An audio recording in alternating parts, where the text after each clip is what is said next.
அந்த வானத்தை போல மனம் படைச்ச மன்னவனே, பனி துளிய போல மன்னித்து விட்ட தென்னவனே, கையினிலே ஒரு பைபிள் எடுத்து உனக்கும் இயேசுக்கும் சம்பந்தம் உண்டுன்னு செய்கையில காட்டியது யாரு? அது மோகன்சி பாரு. அந்த வானத்தை போல மனம் படைச்ச மன்னவனே, பனி துளிய போல மன்னித்து விட்ட தென்னவனே, நீ ஜெயிலுக்கு போக உன்னை உசிப்பி விட்டதாரு? நீ ஜெயிலுக்கு போன பின்பு உன்னை எனக்கு தெரியாது. நீ ஜெயிலுக்கு போன பின்பு உனக்கு கவலைப்பட்டதாரு? கவலைப்பட்ட போது அதை கொஞ்சம் யோசித்து நீயும் பாரு.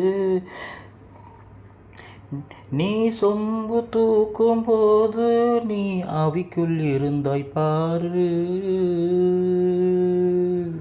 நீ வீடியோ போட்டதாலே பொண்ணுகளுக்கு தம்பியாய் இருந்தாய் பாரு. நீ சோறு கேட்ட போது உன்னை துரத்தி விட்டுட்டான் பாரு. இயேசு வந்து கேட்டிடுவார், வீண்படியை தீட்டிடுவார். எனக்கும் உனக்கும் சம்பந்தம் இல்லைன்னு ஓடி போனது யாரு? அது பொண்டுகன் பாரு. அந்த வானத்தை போல மனம் படைச்ச மன்னவனே, பனி துளிய போல குணம் படைச்ச மோகன்சியே, நெஞ்சம் என்னும் கூடு பொண்டுகள் நெருப்பு வைத்தான் பாரு. துன்பம் வந்த போது அது துடைப்பதிங்கு யாரு?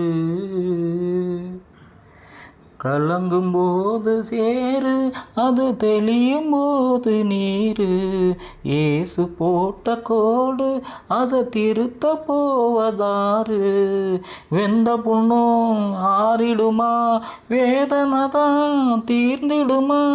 உனக்கும் இயேசுக்கும் சம்பந்தம் உண்டுன்னு செய்கையில காட்டியது யாரு? அது மோகன்சி பாரு. அந்த வானத்தை போல மனம் படைச்ச மன்னவனே, பனி துளிய போல மன்னித்து விட்ட தென்னவனே, கையினிலே ஒரு பைபிள் எடுத்து உனக்கும் இயேசுக்கும் சம்பந்தம் உண்டுன்னு செய்கையில காட்டியது யாரு? அது மோகன்சி பாரு.